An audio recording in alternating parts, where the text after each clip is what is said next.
Bom dia, alunos do oitavo ano. Então, agora para a nossa terceira semana, né, do PET 5. Mais uma vez a gente vai continuar com grandezas e medidas, tá? Primeiramente, agora a gente vai mudar um pouquinho. A gente falou sobre área, né, falou sobre peso, né, massa. Agora a gente vai falar sobre uma outra medida, litros, né? Todo mundo já comprou uma garrafa de refrigerante. Então a gente vai falar sobre essa situação, tá? Então vamos lá. Quando se pensa em capacidade de um recipiente, né, como a garrafa do refrigerante, ou um copo, ou uma caixa d'água, usamos o litro e suas subdivisões e seus múltiplos, tá? Veja bem, quais são os múltiplos, né, e as divisões e as subdivisões do litro? Nós temos aqui, ó, o litro como padrão, tá aqui, né? Depois, subindo, temos o decalitro, o hectolitro, quilolitro. Então aqui, ó, a cada uma casa aumenta 10, então eu vou aumentar 10. Ou seja, um decalitro equivale a 10 litros de qualquer coisa, de água, por exemplo, né?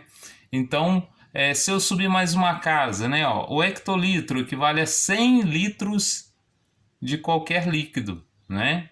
E o quilolitro, que equivale a 1.000 litros de qualquer líquido, por exemplo, a água. Veja bem que se eu observar uma caixa d'água, né, 1.000 litros seria nessa configuração aqui, ou 1 quilolitros, tá? E descendo da mesma forma que a gente falou com os outros, né, a gente vai dividir por 10. 1 decilitro é o que? É 1/10 do litro. Para você ter 1 litro aqui, você teria que juntar quantos decilitros? 100 decilitros, né? Aí você teria, aliás, 10 decilitros, aí você teria 1 litro. Aqui no centilitro, teria que ter o que? 100, né, litros de decilitros para fazer 1 litro de água, né? Para voltar aqui. E aqui no mililitro, teria que ter 1.000 mililitros para mim voltar aqui em cima. Ou seja, né, aqui é 10, né, 11 não, tá? Aqui foi erro de digitação, desculpa. Então, nessa situação aqui, é bem próxima às que a gente já viu, né? Então, até as características aqui é bem semelhantes, né, ó. O K, o H, o DA, o DE, o D aqui no caso, os igual centímetros, né? Então, centímetros é centilitros, né? Centímetros seria a ideia. Então, continuando então agora para a gente, ó.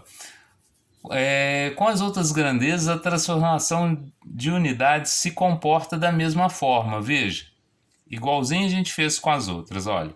Eu tenho o litro aqui, se eu quiser aumentar, eu tenho que, no caso, né? Se eu quiser passar do litro para subir para quilolitro, eu tenho que fazer o quê? Dividir por 10, tá aqui. E se eu quiser descer, eu tenho que multiplicar por 10, tá? Eu coloquei algumas setinhas aqui, ó. Se eu estiver descendo, eu vou multiplicar por 10. Se eu estiver subindo, eu vou dividir por 10, tá? Eu coloquei ali, ó, multiplicar por 10 aqui, ó, tá? Então, com isso, o que acontece, né? Elas se comportam da mesma forma, né, que a gente trabalhou as outras, ok? Então, dando sequência aí a nossa matéria, por exemplo, a unidade de capacidade representa o volume. Então, volume está diretamente ligado a litros, tá? De um determinado recipiente. E que é o quanto, né, de um determinado líquido pode ser colocado dentro dele. Podemos medir o volume em metros cúbicos. Por exemplo, eu não vou medir, te peço para o aluno medir lá, quantos litros que cabe dentro de uma piscina. Primeiro eu tenho que cubar ela ou calcular quantos metros cúbicos, tá? Que aquela piscina vai caber. Primeiro eu vou com metros, depois é que eu transformo. Vocês vão ver aqui mais para frente que eu vou colocar. 1 metro cúbico equivale a 1000 litros. Então, se eu tiver 1 metro cúbico, equivale a 1000 litros. Essa relação aqui a gente mostra muito naquelas caixas d'água antigas, né? Que eram quadradas. Hoje quase todas são redondas. Muito difícil não ser redondas hoje. Então, naquela época, como que o pedreiro faria, né? A construção, antes de você comprar, era feito em casa? Como que eles faziam? O pedreiro ia lá, demarcava, né? 1 metro de comprimento por 1 metro de largura por 1 metro de altura. Então, 3 vezes 3 vezes 3 teria o quê? 1 metro cúbico, tá? Vocês vão ver aqui, ó, que 1 metro cúbico equivale a 1000 litros. Isso é padrão já pra gente, né? Então, na sequência, eu tenho que 1000 centímetros cúbicos vai equivaler ao quê? A 1 litro. Ou seja, 1 decímetro cúbico equivale ao quê? A 1 litro também, tá? Já estou fazendo a correlação entre eles. Aqui eu coloquei o desenho ali de uma caixa d'água e aqui eu coloquei ali com centímetros, né? Ó.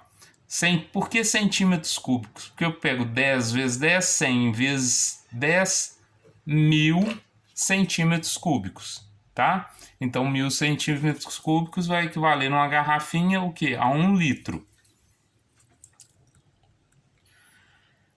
Então, para o cálculo de volume, usamos uma fórmula que é, tá? A fórmula para a gente calcular o volume.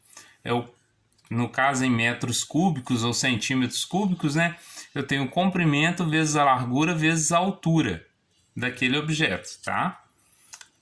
Vamos ver aqui um exemplo. Em uma piscina de 6 metros de comprimento, 4 metros de largura e 1 metro de altura, cabem quantos metros cúbicos de água? Aí como que eu vou fazer isso? Eu vou calcular o volume. Comprimento vezes largura vezes altura. Tá? Tá ali, ó. Vou fazer 6 vezes 4 vezes 1. 6 vezes 4, 24. Vezes 1, 24. Então eu tenho 24 metros cúbicos. Se 1 metro cúbico equivale a 1000 litros, então para me transformar em litros dentro dessa piscina, o que eu vou fazer? Eu vou multiplicar por 1000. Eu vou ter o quê? 24.000 litros, tá? Na sequência, em alguns exercícios, pode falar-se também de porcentagem, tá? Como recordação, né? Vamos lá então. Em uma caixa d'água de 500 litros está com 70% de sua capacidade total. Quantos litros tem nessa caixa? Como que a gente vai fazer isso? Primeiro, eu vou pegar lá ó, 500 litros, tá? Da caixa, que é o total, vezes 70%. Só que 70% para mim, não estou falando por cento, então eu posso escrever 70 por 100. Aí eu vou dividir 7 por 100, 0,7 vezes 500.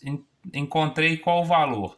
750 litros. Então ela não está cheia, ela está acima da metade, né? Ou ela tem, na realidade, falta 1/4 para ser completa ou 25% do total para completar a caixa, tá? Ou na realidade 30%, né? Porque 70% seria 30%. Então, vamos lá então.